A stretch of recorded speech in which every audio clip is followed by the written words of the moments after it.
Si tu recherches ce qu'on ne t'a jamais raconté à l'école et dans les médias, tu es au bon endroit. Bienvenue sur Grandeur Noire.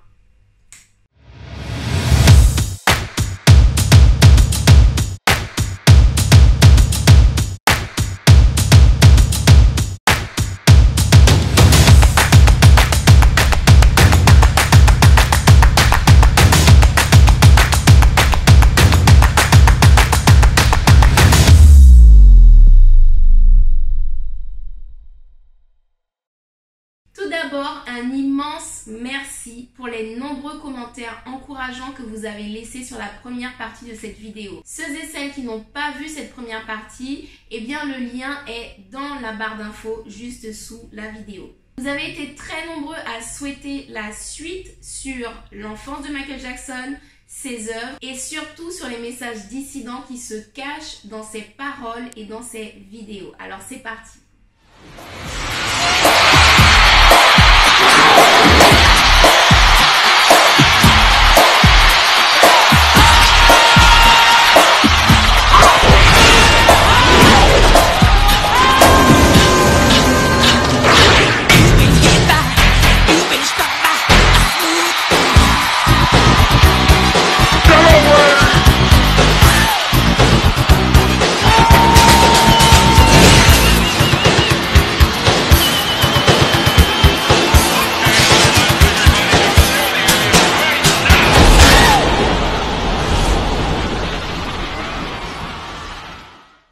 Michael Jackson a obtenu son surnom du roi de la pop parce que c'est un génie multitâche. C'est un surdoué dans le domaine de la danse, de la réalisation vidéo, de la chanson, de la mode et également dans le milieu des affaires. Toutes ces compétences lui ont permis d'acquérir une attention internationale mais également une grande fortune. Il a également atteint des records qui jusqu'à aujourd'hui restent inégalés.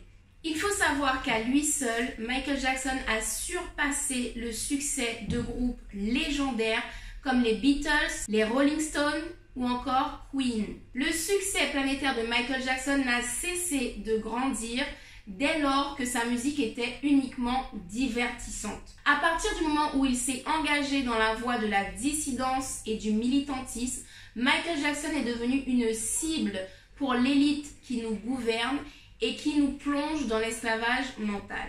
À partir des années 90, Michael Jackson n'a cessé d'alerter le monde entier sur des sujets d'une importance fondamentale. Dans de nombreuses chansons, vidéos et même dans des conférences de presse, Michael Jackson s'est emparé de sujets comme par exemple le respect de l'environnement, le non-sens des guerres, les écarts économiques qui ne reposent que sur une poignée de décisionnaires cupides, la politique d'incarcération de masse aux États-Unis ou encore la falsification de l'histoire des Noirs. They manipulate our history books. The history books are not true. It's a lie.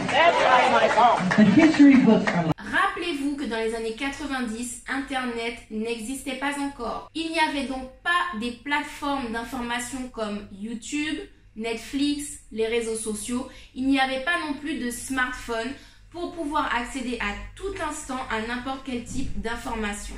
Concernant les livres, il fallait d'abord savoir qu'un livre existe pour pouvoir le rechercher et quand bien même on connaissait son existence, ce livre n'était pas forcément disponible dans la bibliothèque du coin, dans la librairie du quartier ou de la ville et quand bien même on le trouvait, il pouvait être très cher, trop cher pour notre porte-monnaie. La musique de Michael Jackson et ses vidéos circulaient absolument partout sur la planète. Donc son pouvoir d'influence était immense. Donc en se faisant le relais d'informations aussi sensibles, Michael Jackson s'est attiré les foudres de l'élite qui bénéficie de l'exploitation humaine actuelle ainsi que de toutes les industries polluantes. Si on s'arrête sur la chanson Earth Song par exemple, qui signifie la chanson de la planète, Michael Jackson lance plusieurs cris d'alarme. Il aborde la mise en danger des animaux par rapport à la chasse et la pêche abusive, par rapport au braconnage. Il aborde les dégâts causés par la déforestation. Il aborde la guerre et toutes les atrocités qui en découlent. Il aborde le bouleversement du mode de vie de peuples ancestraux qui voient leur environnement complètement ravagé et qui voient leur harmonie avec la nature déstabilisée. Enfin, Michael Jackson aborde dans ce clip la pollution à travers l'utilisation d'énergie polluante ou les différentes formes d'activité humaine. Le clip They Don't Care About Us, qui signifie Ils s'en fichent de nous, est également un Rubik's Cube musical. Pour faciliter l'accès au message qu'il avait dissimulé dans les paroles de cette chanson, Michael Jackson a proposé 2 versions vidéo différentes. La première vidéo tournée met en lumière les injustices sociales et économiques qui affectent la plupart des pays de la planète. Ce fut la première fois au monde qu'un projecteur a été braqué sur les favelas brésiliennes afin de dénoncer l'oppression des pauvres au Brésil. Et Michael Jackson ne choisissait rien au hasard. Il a donc tourné cette vidéo à Salvador de Bahia et plus précisément sur la place du Pelourinho, qui signifie pilori et qui est un point névralgique de la résistance spirituelle de la communauté noire au Brésil. On y retrouve la pratique du candomblé. On y retrouve une résistance militaire pendant l'esclavage qui était extrêmement forte, comme par exemple l'histoire de Zumbi et Dandara dos Palmares. Sur le plan historique, Salvador de Bahia est le port qui a reçu le plus de bateaux négriers au monde. C'est-à-dire que de toute l'histoire de la déportation des Africains vers les Amériques et la Caraïbe, Salvador de Bahia est l'endroit qui a reçu le plus d'Africains qui ensuite ont été réduits en esclavage. Encore aujourd'hui, le Brésil est la nation qui compte la plus grande population afro-descendante au monde. Michael Jackson n'a donc pas du tout choisi cet endroit de façon anodine. Il a fait son clip là-bas à Salvador de Bahia en hommage à la résistance et à la résilience des captifs africains. Il faut également préciser que le Pelourinho, la place du pilori, est une emblème internationale de l'injustice. C'est à cet endroit que tous les esclaves de la ville étaient punis, soit par des coups de fouet, soit par des mutilations, soit carrément par une mise à mort. Depuis l'abolition au Brésil, la communauté noire s'est réapproprié ce lieu et aujourd'hui on y retrouve des musiciens qui jouent du tambour. Le tambour est un symbole de résistance pendant l'esclavage. On y retrouve également énormément de commerces qui valorisent la culture afro-descendante du Brésil. Et on y retrouve également énormément de figures qui présentent une image positive du candomblé. Donc cette place du Pelourinho, la place du pilori, qui à l'origine était une place de torture, de meurtre et de douleur, s'est aujourd'hui transformée en place de la victoire pour la communauté afrodescendante du Brésil. Michael Jackson en avait totalement conscience au moment où il a choisi ce lieu emblématique pour faire son clip. Le message qu'il renvoie en tournant exactement à cette place est que toute injustice sociale, économique ou autre peut être surmontée et vaincue. Et comme je vous le disais, Michael Jackson ne laisse absolument rien au hasard. Donc il a choisi le cinéaste afro-américain extrêmement engagé, Spike Lee, pour tourner cette première version de They Don't Care About Us. À l'époque du clip, Spike Lee était déjà très reconnu pour sa dénonciation du racisme et des divers problèmes sociaux que rencontrait la communauté noire aux États-Unis. Michael Jackson a eu un impact extrêmement positif sur la ville de Salvador de Bahia ainsi que sur la place du Pelourinho. À partir de ce clip, cet endroit est devenu une destination hautement touristique, ce qui a permis à la ville de faire un bond exponentiel dans son développement économique. Un autre aspect bénéfique de l'impact de Michael Jackson pour cette ville, c'est l'école de samba Olodum. Michael Jackson l'a beaucoup mis en avant dans son clip. Il porte même un t-shirt au logo et aux couleurs de cette école de samba. Et grâce au succès mondial de cette chanson, eh bien ce sont 140 pays qui ont découvert cette école de samba. Et de ce fait, elle a acquis une immense notoriété au Brésil. Pratiquement tous les touristes qui se rendent à Salvador de Bahia repartent avec un t-shirt de l'école de samba Olodum. La deuxième version vidéo de They Don't Care About Us s'empare de l'incarcération de masse aux États-Unis. Pour ceux qui ont regardé récemment la série Dans leur regard de Ava DuVernay sur Netflix et qui raconte les 5 adolescents qui ont été accusés à tort, qui ont subi un acharnement judiciaire et qui ont vu leur vie complètement brisée, eh bien sachez que cette série biographique qui vient de sortir en 2019 Michael Jackson dénonçait déjà ce genre d'injustice dans les années 90. En fait, aux États-Unis, les hommes qui sont issus des minorités ethniques sont volontairement éloignés de leur foyer par le gouvernement afin de déstructurer la famille et de créer un désœuvrement des futures générations. Alors bien évidemment, je fais un raccourci très grossier, mais je vous enjoins à regarder le documentaire 13e de Ava DuVernay encore, le documentaire Survivre en prison et le documentaire L'histoire de Kalief Browder. Regardez ces 3 documentaires afin de comprendre le système d'incarcération de masse qui sévit aux États-Unis afin de déstructurer complètement les milieux afro-américains, latinos et les familles blanches très pauvres. Pour en revenir à Michael Jackson, eh bien dans cette deuxième version, il dénonce le racisme du système judiciaire qui envoie en prison une grande majorité d'hommes noirs. Les chiffres sont très parlants. Aux États-Unis, les statistiques raciales sont autorisées et on se rend compte que actuellement, il existe 5 fois plus d'hommes noirs incarcérés dans les prisons américaines que d'hommes blancs. Quant aux femmes, ce sont 2 fois plus de femmes noires qui sont incarcérées dans les prisons que de femmes blanches. Et parmi tous les mineurs qui sont contrôlés ou arrêtés, on se rend compte que 1/3 sont noirs. C'est énorme, sachant que le reste du pourcentage, il s'agit de blancs, d'hispaniques, d'asiatiques et d'arabes. Les noirs, à eux seuls, représentent 1/3 des mineurs. C'est juste énormissime. Et rendez-vous bien compte que les noirs aux États-Unis représentent moins de 30% de la population américaine. Pourtant, dans les prisons, les noirs représentent la moitié des personnes incarcérées. Ça veut dire que la communauté noire des États-Unis est complètement vidée de ces hommes notamment, mais aussi des femmes et des enfants vers les prisons.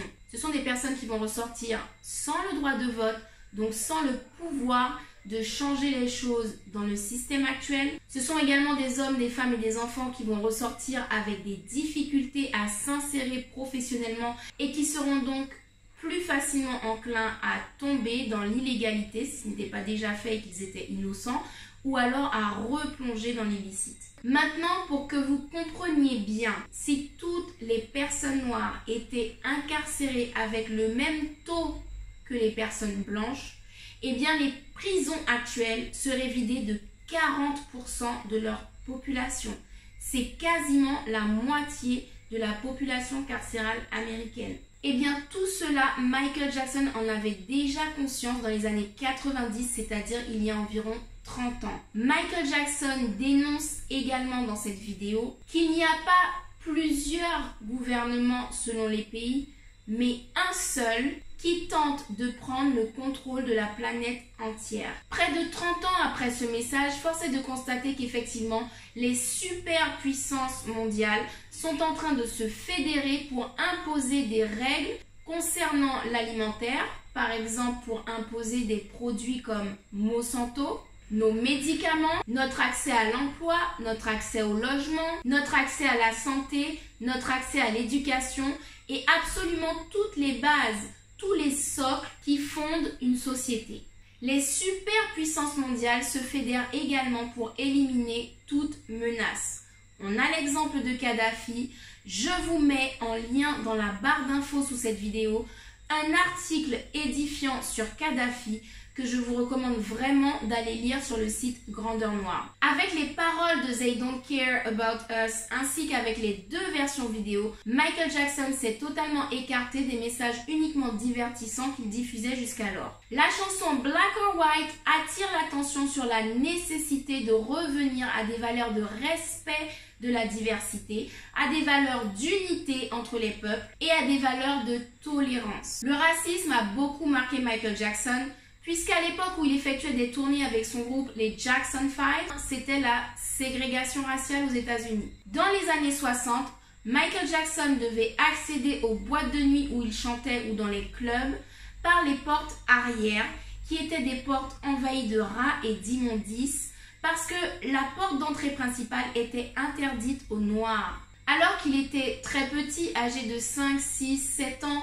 et qu'il avait donc très régulièrement envie d'aller faire pipi, eh bien Michael Jackson n'avait pas le droit de se servir des toilettes de la boîte de nuit. Il devait sortir au milieu des rats et des immondices pour pouvoir se soulager. D'autre part, au cours des trajets dans les différentes villes et les différents états où les Jackson 5 se produisaient, Michael Jackson, ses frères et sœurs et son père Joseph Jackson n'avaient pas le droit de s'arrêter dans n'importe quel restaurant pour manger ou de s'arrêter dans n'importe quel hôtel pour dormir. Parfois, malgré la fatigue extrême, ils étaient obligés de parcourir plusieurs kilomètres en plus pour pouvoir trouver un hôtel qui était autorisé aux Noirs. Michael Jackson a donc été confronté très tôt au mépris de sa communauté, à l'infériorisation de sa personne par rapport à sa couleur de peau. C'est pourquoi Michael Jackson a toujours été soucieux de rendre sa dignité à sa communauté noire. Malgré la maladie du vitiligo qui a affecté sa couleur de peau,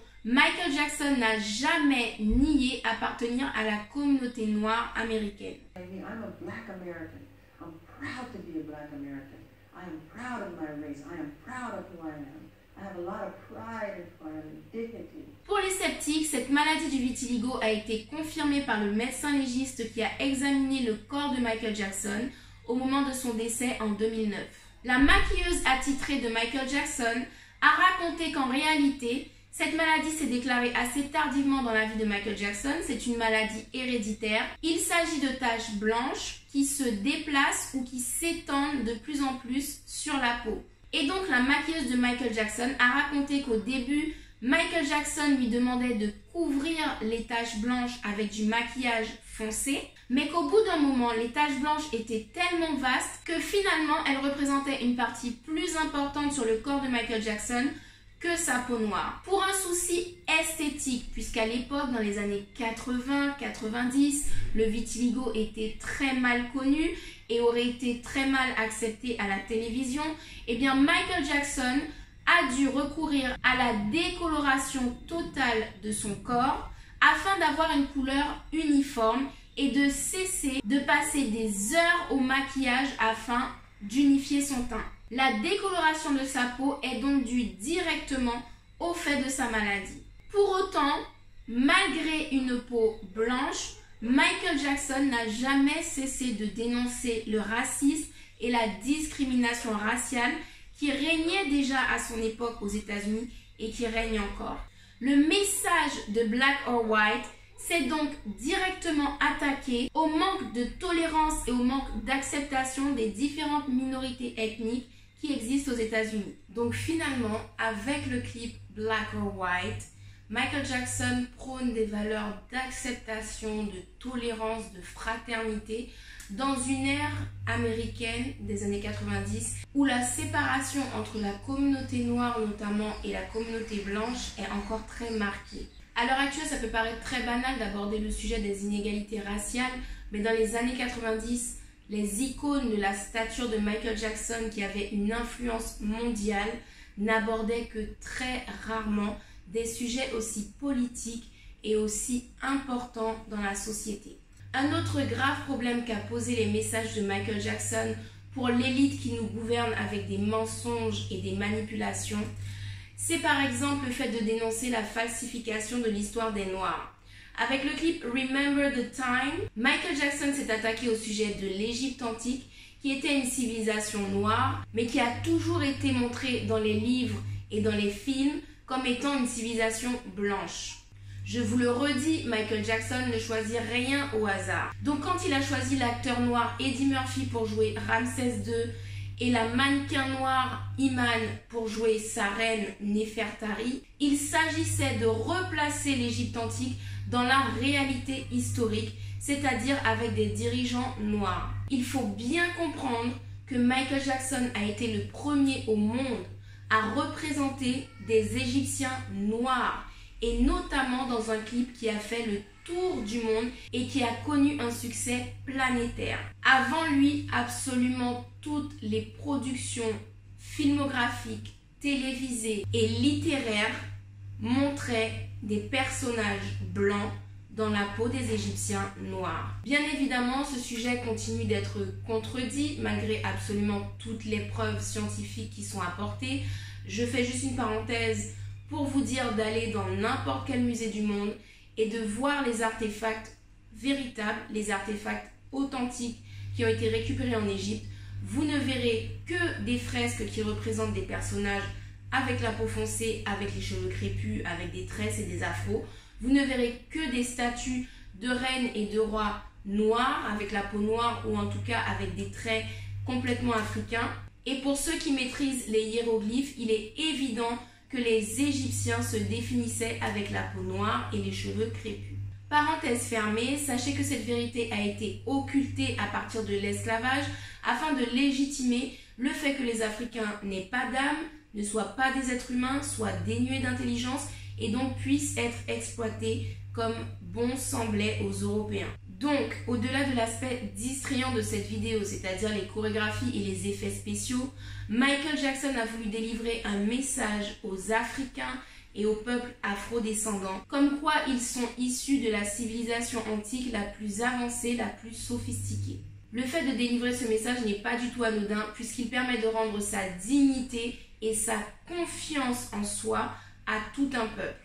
Et le message de Michael Jackson n'est pas uniquement visuel avec Remember the Time. Par exemple, dans le refrain, on retrouve la phrase « Pourquoi ne nous souvenons-nous pas de notre passé grandiose ?» Avec cette question, Michael Jackson dénonce de façon détournée la falsification délibérée des Européens concernant l'histoire de l'Afrique. En effet, à l'école et dans les médias, on nous dépeint une Égypte antique blanche, on nous cache que cette Égypte antique était noire, et d'un autre côté, à chaque fois qu'on aborde l'histoire de l'Afrique, on ne démarre qu'à partir de l'esclavage. Donc avec cette question, ce que Michael Jackson soulève, c'est que l'histoire de l'Afrique ne commence pas avec l'esclavage, ne commence pas dans une position d'infériorité, mais en fait, le passé de l'Afrique est grandiose et commence avec une toute puissance en Égypte.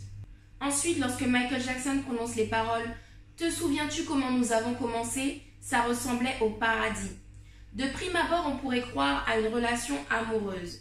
Surtout que concernant la vidéo, on le voit en train de séduire Iman dans le rôle de la reine Néfertari. Et c'est là tout le génie de Michael Jackson, c'est qu'il était capable d'imbriquer plusieurs sens dans un seul message. En fait, lorsque Michael Jackson parle de commencement et fait référence au paradis, il s'agit des débuts de la civilisation humaine. La civilisation humaine est née au milieu de l'Afrique, au bord du Nil, dans les environs du Soudan actuel, c'est-à-dire ce qu'on appelait le royaume de la Nubie.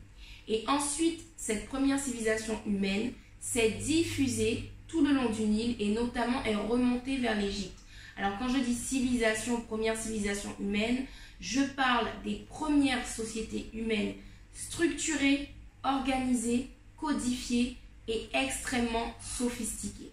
Et ces sociétés africaines ont pu se développer dans cette région parce qu'il y avait de l'abondance. Les Africains de cette région ne manquaient ni d'espace ni de vivres, donc les guerres y étaient vraiment très rares, puisque quand vous ne manquez pas de nourriture, quand vous ne manquez pas de territoire, vous n'avez pas de raison de vous disputer les uns les autres ou de vous jalouser les uns les autres. Et c'est cette prospérité à laquelle Michael Jackson se réfère lorsqu'il parle de paradis. Sa définition à lui du paradis, c'est la paix, l'abondance et l'harmonie avec la nature. Avec le clip Remember the Time, Michael Jackson a fait quelque chose de révolutionnaire. Il a utilisé un casting exclusivement noir, notamment au moment de la chorégraphie où on peut voir des noirs qui dansent autour de lui. Mais au-delà de la danse, faites attention aux coiffures.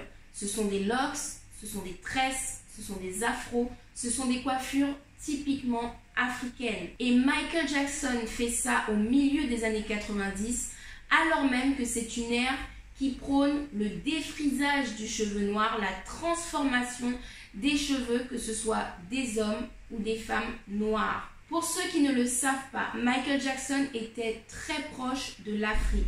D'abord, il était fasciné par l'histoire de l'Égypte antique, mais surtout, il s'est lui-même déplacé plusieurs fois dans de nombreux pays africains, comme le Ghana, le Gabon, la Tanzanie, le Kenya ou encore la Côte d'Ivoire. Michael Jackson a même fait un travail de recherche pour retrouver sa lignée. Et il semblerait que cette recherche l'ait amené en Côte d'Ivoire, d'où ses ancêtres auraient été déportés en Amérique. Du coup, il a voyagé en Côte d'Ivoire pour se rapprocher de ses origines et il a même été couronné prince Sani, donc on lui a donné un nom africain.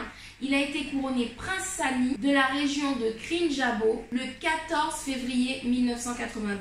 Il faut savoir aussi que Michael Jackson avait prévu de produire un documentaire sur l'Afrique afin de mettre en lumière les puissants et riches empires et royaumes qui ont existé avant la colonisation, avant l'invasion européenne. Et ce documentaire devait s'intituler Come Back to Africa, Come Back to Eden, ce qui signifie retour en Afrique, retour au paradis. Donc on remarque encore que le terme paradis pour Michael Jackson se rapporte à l'Afrique. Malheureusement, ce documentaire n'a jamais pu voir le jour puisqu'il a été saboté de toutes parts et que Michael Jackson a fini par abandonner puisqu'il était déjà pris sur bien d'autres projets musicaux. Le plus gros problème que posait Michael Jackson à l'élite malfaisante qui nous gouverne et que pose encore Michael Jackson aujourd'hui, c'est l'amour inconditionnel que lui portent des centaines de millions de fans absolument partout dans le monde. D'abord parce que son art est universel et que les messages qu'il a délivrés, notamment à travers les vidéos, sont compris de tous. D'autre part, les thèmes que choisissait Michael Jackson concernaient absolument tout le monde sur la planète. Par rapport à toutes ces raisons, à l'apogée de sa carrière, Michael Jackson avait, si ce n'est le même impact, même plus parfois qu'un chef d'État. Il était d'ailleurs reçu dans tous les pays où il allait, avec exactement la même importance que celle d'un chef d'État. Il avait droit à des escortes policières. Parfois même, l'armée devait monter la garde devant son hôtel afin de protéger l'édifice des milliers de fans qui se rassemblaient devant.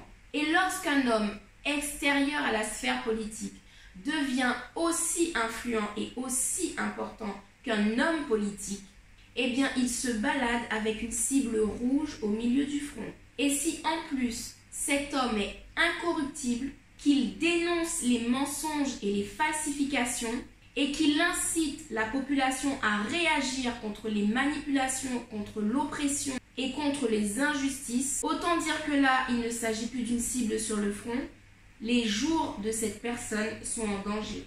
Je le répète, Michael Jackson ne fait rien au hasard.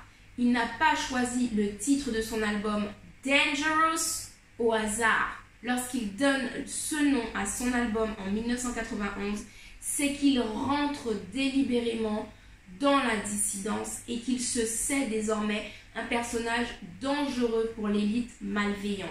C'est à partir de cet album que justement cette élite malveillante va déchaîner tous les moyens en son pouvoir contre Michael Jackson pour le détruire. Ils ont donc commencé par vouloir détruire son influence en s'attaquant à sa réputation.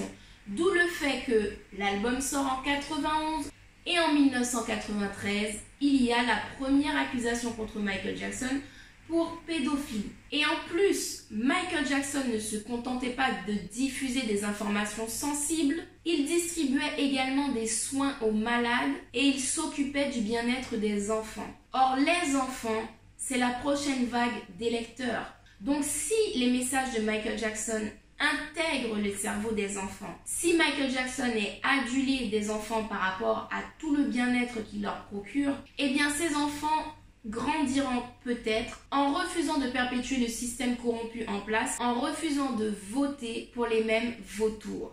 Il faut bien comprendre que Michael Jackson était d'une générosité absolument unique. Lorsqu'il faisait une tournée, il reversait l'essentiel de ses bénéfices, c'est-à-dire que lorsqu'il avait fini de payer tous ses danseurs, toutes les personnes qui travaillaient sur la tournée et qu'il lui restait de l'argent, l'essentiel de cet argent était investi dans des causes concernant les enfants, dans des hôpitaux où il achetait des machines très chères pour soulager les enfants de la douleur ou pour leur permettre d'être soignés correctement. Il payait les soins extrêmement onéreux de certaines familles qui ne pouvaient pas, qui n'avaient pas les moyens de payer les soins pour leurs enfants. et il reversait à beaucoup d'œuvres caritatives qui s'occupaient d'enfants orphelins. Même dans les derniers jours de sa vie, Michael Jackson continuait de penser aux enfants. Son médecin attitré a enregistré une conversation où on peut entendre Michael Jackson qui est dans un état comateux à cause des médicaments. Et malgré cet état de semi-conscience où il est à moitié dans le coma et à moitié éveillé, eh bien Michael Jackson se souciait encore de construire des hôpitaux pour les enfants. Ce témoignage audio a été enregistré quelques jours seulement avant la mort de Michael Jackson, c'est-à-dire quelques jours avant sa tournée This Is It.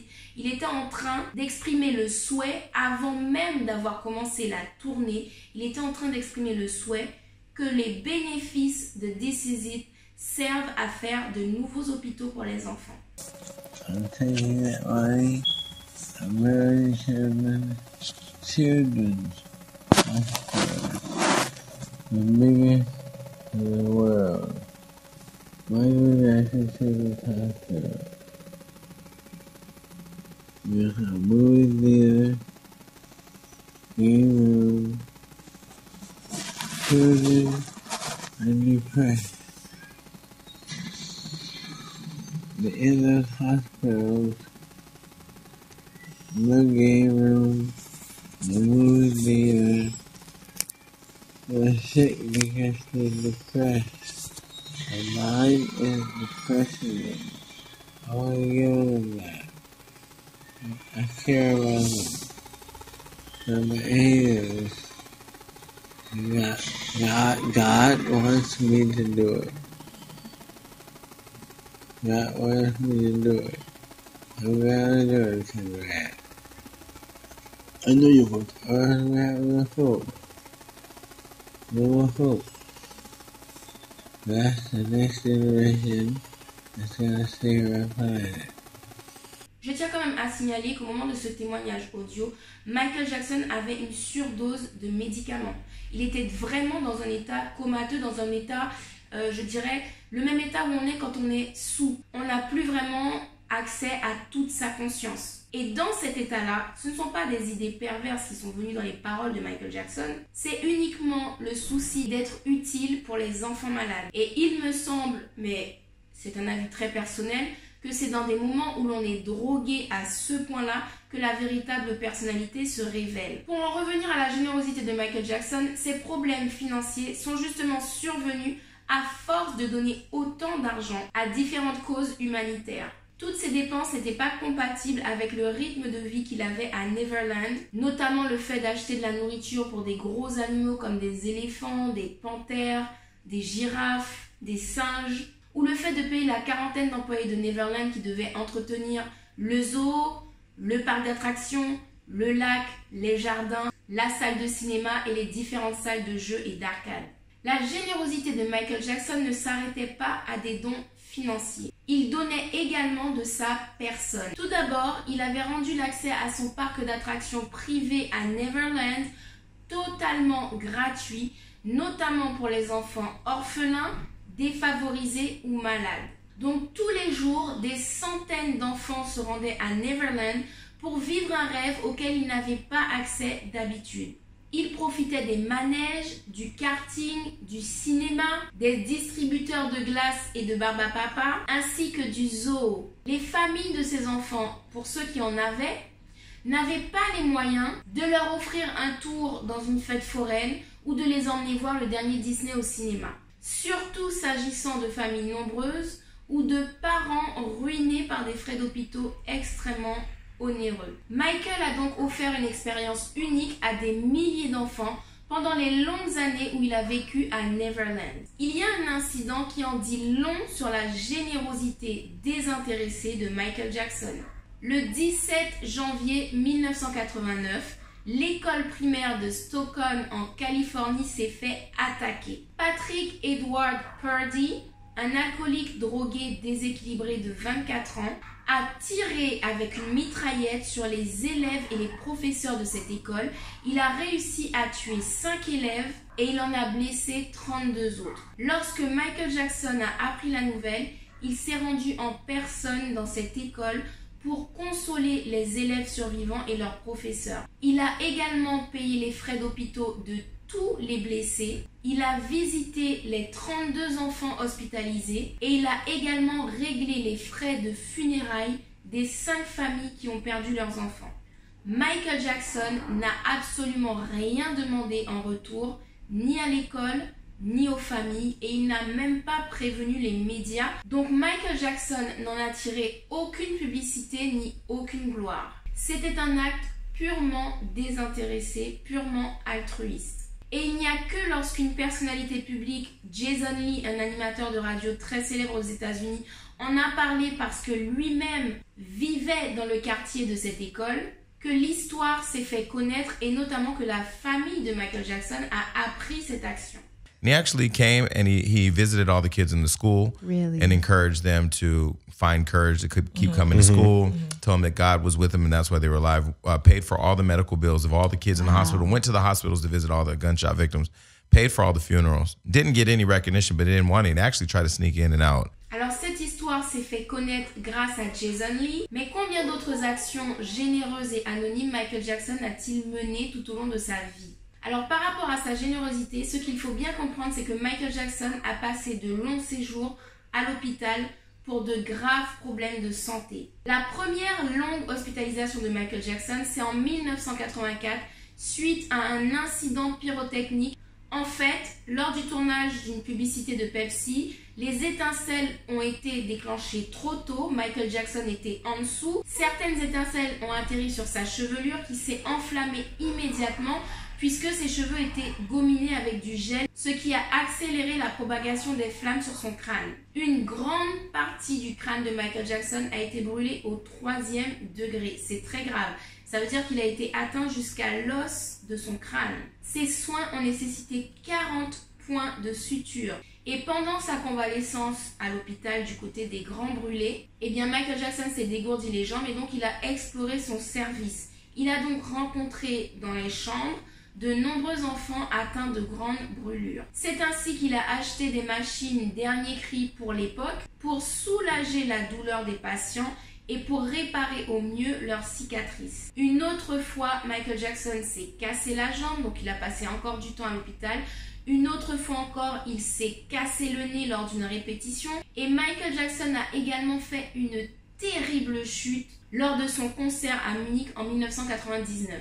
Au moment de la chanson Earth Song, le pont qui soulevait en l'air Michael Jackson était censé redescendre lentement, mais au lieu de ça, il est tombé brutalement sur le sol, ce qui a causé un tassement de la colonne vertébrale de Michael Jackson et surtout une douleur intense sur le moment.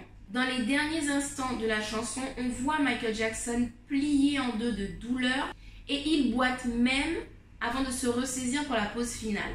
Michael Jackson a tenu bon pendant le concert parce qu'il a été formé comme une machine par son père, mais à la suite de cet incident, il a souffert de douleurs au dos pendant tout le reste de sa vie. Et l'accident qu'il a eu dans sa douche pendant le procès de 2005, je l'ai raconté dans la vidéo sur l'affaire Leaving Neverland, cette chute qu'il a fait dans sa douche en 2005 a achevé sa colonne vertébrale et lui a laissé des douleurs vraiment terribles qui font qu'il a dû avoir recours à des antidouleurs très puissants pour pouvoir dormir. Ce sont donc toutes ces différentes expériences à l'hôpital qui ont éveillé Michael Jackson à la condition des enfants hospitalisés. Et donc à partir de sa première hospitalisation en 1984, Michael Jackson va visiter très régulièrement tous les hôpitaux qu'il peut. C'est-à-dire qu'à chaque fois qu'il visite un pays, il ne quitte pas ce pays sans avoir visité au moins un hôpital. Même lorsqu'il est en tournée et qu'il est épuisé après un concert, il trouve le temps avant de repartir de visiter un hôpital. Il y apportait des cadeaux, il achetait des machines et il offrait des représentations soit de théâtre, soit il emmenait carrément des personnages Disney pour faire des petits spectacles aux enfants dans les hôpitaux. Il s'est lié d'amitié avec beaucoup de ses enfants malades qu'il a d'ailleurs invités à Neverland. C'est le cas notamment de Gavin Arvizo, mais pas que.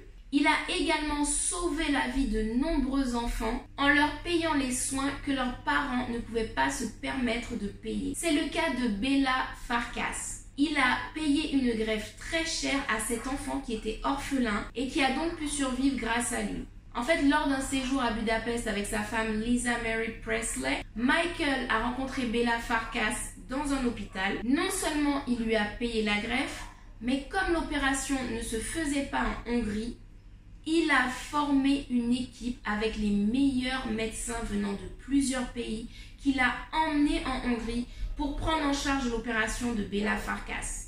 Il a également lancé un appel dans le monde entier pour trouver un donneur pour la greffe. Et ensuite, pendant les 10 années suivantes, Michael Jackson a payé absolument tous les frais médicaux de Béla Farkas à raison de $15 000 par an. Béla a eu l'opportunité d'être adoptée quelques temps plus tard et de grandir dans une famille équilibrée. Et aujourd'hui, il est lui-même papa. MJ a également accompagné certains enfants dans leurs derniers moments. C'est le cas de Ryan White qui a lutté longtemps contre le sida mais qui a finalement été vaincu. Elizabeth Taylor, qui était très proche de Michael Jackson, a témoigné du fait que Michael se rendait dans les hôpitaux le plus anonymement possible. Parfois même, il se déguisait pour ne pas être suivi par les paparazzis afin que les enfants ne soient pas embêtés par le harcèlement médiatique. Et Michael ne faisait pas que payer des machines ou bien offrir des cadeaux, il restait des heures à jouer avec les enfants, à jouer aux cartes, à faire des puzzles ou à leur raconter des histoires. Il est arrivé qu'à plusieurs occasions, le personnel de l'hôpital prenne Michael Jackson en photo en cachette afin de gagner de l'argent en revendant les clichés à des tabloïds. C'est d'ailleurs ainsi que la rumeur du caisson à oxygène est née. En réalité, Michael Jackson a voulu tester une machine pour les grands brûlés qu'il venait d'acheter pour un hôpital. Et une photo de lui allongé dans la machine a été prise en cachette par un personnel de l'hôpital, puis vendue à un tabloïd. Et les tabloïds se sont chargés de réinventer l'histoire en disant que Michael Jackson avait acheté un caisson à oxygène pour dormir dans un air pur et pouvoir vivre éternellement. Alors Michael Jackson n'était certainement pas un saint, ce ne sont pas les défauts ou les traumatismes psychologiques qui lui manquaient, néanmoins on ne peut nier que c'était un être humain particulièrement généreux, charitable, sensible et doux. Toujours est-il que tout le succès et l'argent du monde n'ont pas réussi à apporter à Michael Jackson l'équilibre, l'amour et le bonheur. Ces moments de joie ont été très ponctuels et très courts. Ces moments de souffrance par contre ont été très longs, très intenses et très fréquents. Michael Jackson s'est toujours senti isolé. Il se sentait différent des autres et incompris. D'abord, il a été battu et dénigré par son père, Joseph Jackson. Ensuite, il a été beaucoup moqué par ses frères et ses cousins, notamment sur son apparence physique. Trop petit, trop menu, trop gros nez, trop efféminé. Et malheureusement pour Michael, Raby, la sœur dont il était le plus proche, a quitté le foyer très tôt, à l'âge de 16 ans. Donc il a perdu sa principale source d'affection. Michael n'a pas porté de chaîne aux pieds, il n'a pas été enfermé dans une cellule avec des barreaux, mais socialement, il a grandi dans une prison de strass et paillettes. Derrière les projecteurs et la gloire, Michael Jackson a grandi privé d'école, privé de copains, privé d'activités sportives, privé d'invitations à des anniversaires, de sorties au cinéma, de jouets ou tout simplement du luxe de pouvoir faire des bêtises d'enfant. Dès l'âge de 5 ans, c'est-à-dire l'âge où on fait son entrée en 3e année de maternelle, Michael Jackson a arpenté les routes des États-Unis avec ses 4 grands frères et son père pour se produire dans des boîtes de nuit très tard et dans des émissions de télévision. Il a donc grandi dans un environnement totalement adulte où il était à chaque fois le seul enfant. Il passait des heures en studio ou en répétition et il éprouvait une grande frustration en voyant par la fenêtre des garçons de son âge jouer ensemble dans des parcs, dans la rue, faire de la trottinette, du vélo, alors que lui avait l'obligation de s'entraîner du matin au soir avec des personnes plus grandes que lui. Il était le plus petit, donc personne ne se souciait des besoins, et alors même qu'il était le pilier indispensable du groupe des Jackson 5, en dehors de la scène, il ne lui était accordé aucun respect ni aucune considération. Ce contexte peut expliquer la revanche que Michael a décidé de prendre sur la vie en investissant des moyens totalement démesurés dans la satisfaction de tous les plaisirs dont il a été privé pendant l'enfance. C'est-à-dire un monde complètement juvénile faites de barbe à papa, de glace, de bonbons, de salles de cinéma géantes, de manèges et d'animaux insolites. Ce qui a été perçu comme des caprices excentriques par les médias et le public était en fait une compensation de son enfance avec des moyens de milliardaire. Michael Jackson explique ce phénomène dans sa chanson Childhood. Maintenant, concernant le fait que Michael Jackson ne voyait aucun problème avec le fait de dormir avec des enfants, il faut savoir que depuis sa naissance jusqu'à un âge adulte très avancé, Michael Jackson a toujours partagé sa chambre. Que ce soit dans la minuscule maison familiale où ils étaient 9 enfants ou que ce soit dans les hôtels pendant les tournées avec les Jackson 5. Michael Jackson n'a absolument jamais dormi seul. Pour lui, c'était tout à fait banal de partager sa chambre avec d'autres. D'ailleurs, certains adultes autres que ses épouses ont confié avoir dormi avec Michael Jackson avant ses mariages, notamment Elizabeth Taylor, ou bien d'autres chanteurs, chanteuses, même des collaborateurs à lui, des chorégraphes, des ingénieurs du son sur ses tournées. Michael Jackson n'aimait pas dormir seul. Dès lors qu'il s'est installé seul à Neverland, il lui est arrivé à plusieurs reprises, que ce soit à Neverland ou pendant les tournées, de demander à des personnes autour de lui, qui pouvaient être d'ailleurs des adultes, de dormir avec lui. Certains parents d'enfants ont aussi partagé le lit de Michael Jackson. D'ailleurs, la mère de Wade Robson le mentionne dans de nombreuses interviews. I've been there when these kids have been in Michael's room. I've been there with them. It's just party time. Étant enfant, Michael Jackson lui-même a dormi avec des adultes.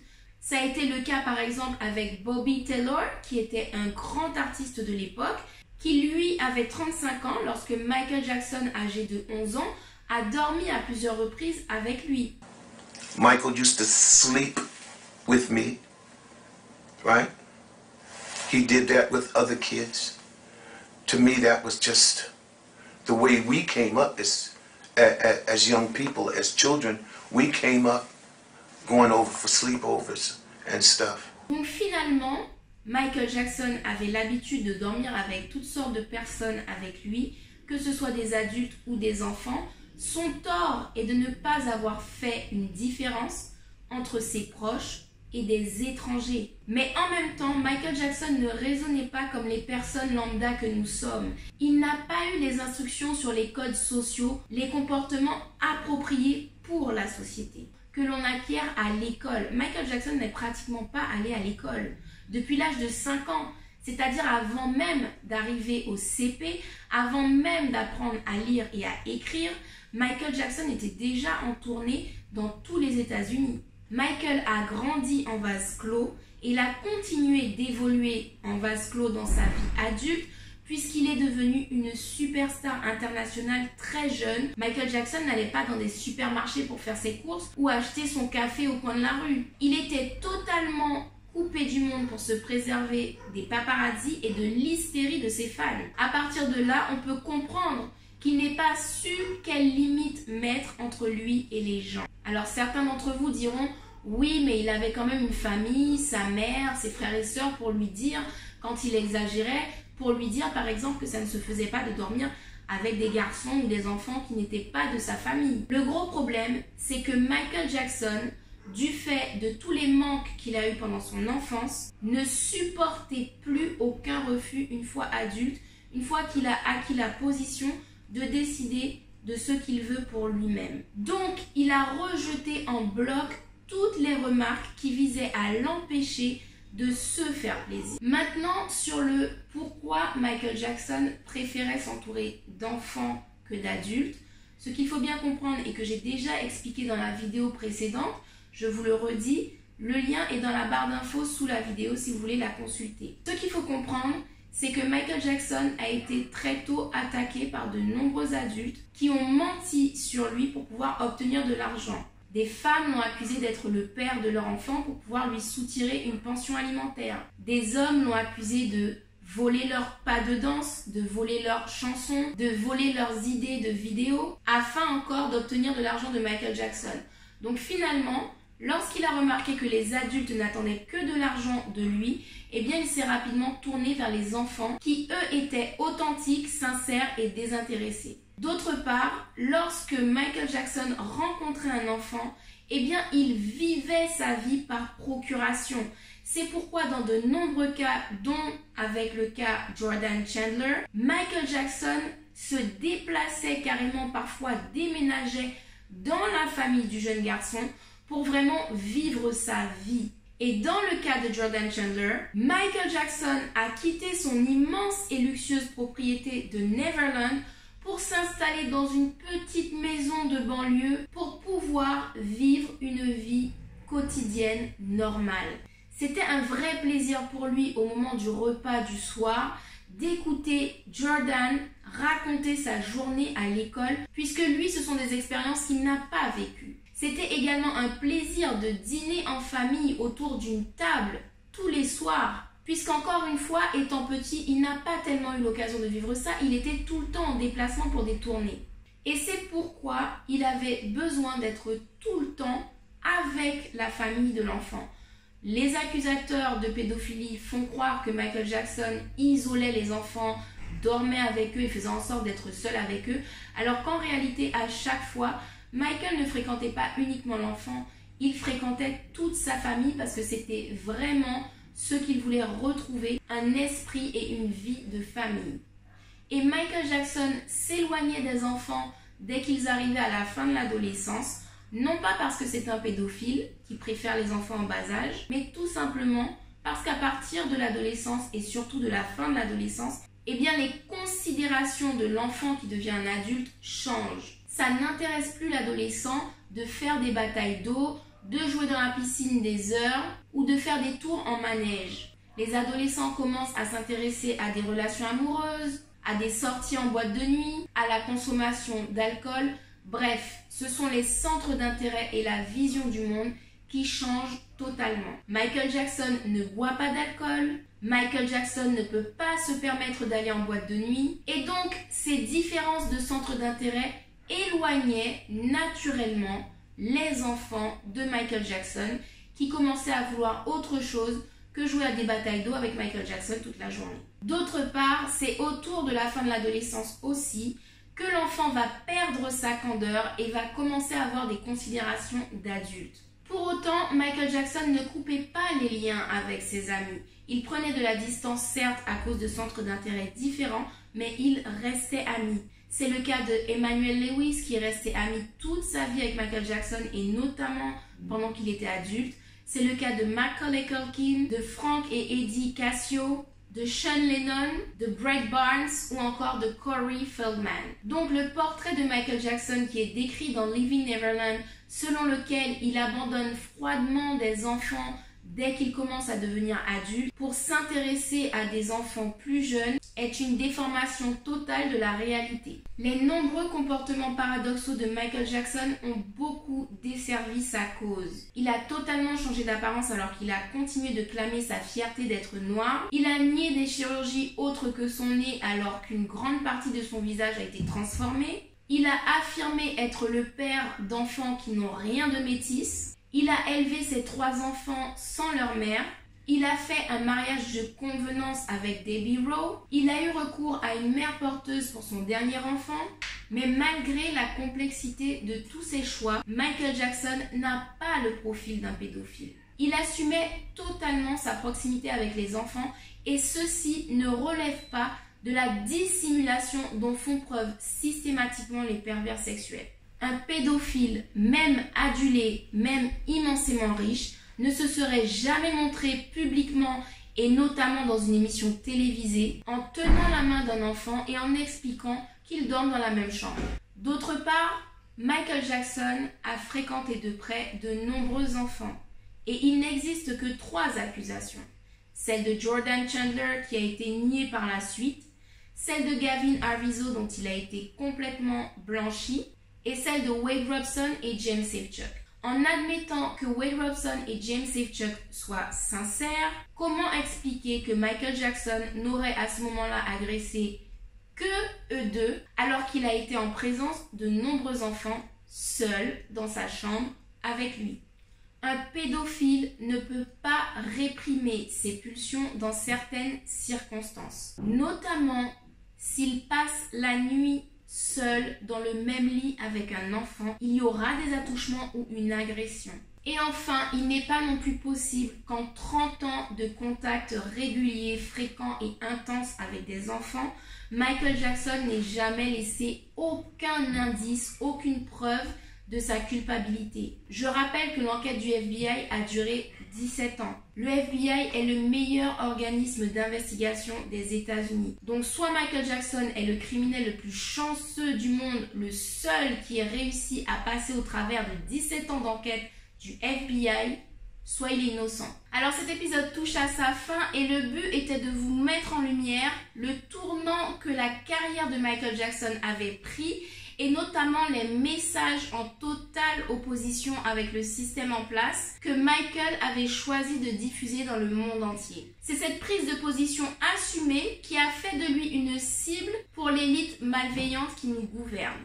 Et le film Leaving Neverland n'est qu'une manœuvre supplémentaire pour anéantir totalement l'œuvre monumentale de Michael Jackson. Et cette manœuvre semble avoir porté certains fruits puisque dès le lendemain de la diffusion de Leaving Neverland, sans la moindre vérification, sans la moindre preuve et sans la moindre condamnation des instances de justice, eh bien de grandes stations de radio ont cessé de jouer les chansons de Michael Jackson. Ces vidéos ont été bannies de plusieurs grandes chaînes de télévision. Le musée Grévin a abandonné sa statue dans la réserve et un épisode du dessin animé des Simpsons qui lui était consacré a été retiré de la diffusion. On remarque également que pour les 10 ans de la mort de Michael Jackson, c'est-à-dire le 25 juin 2019, les médias ont totalement boycotté la commémoration de son décès. Michael Jackson a, semble-t-il, été complètement jeté dans l'oubli par les médias et ça a été une volonté massive de la part des médias d'effacer totalement le souvenir de Michael Jackson.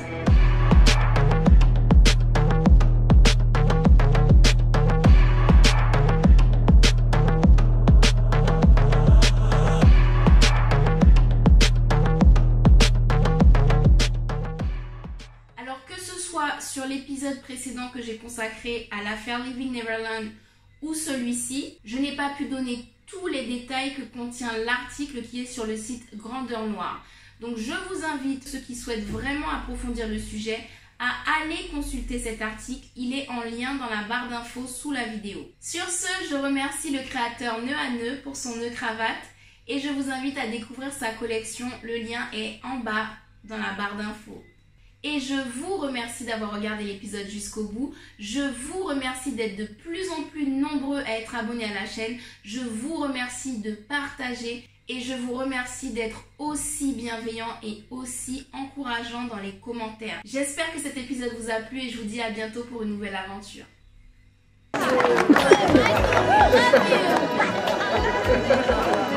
Okay, everybody, that's a wrap.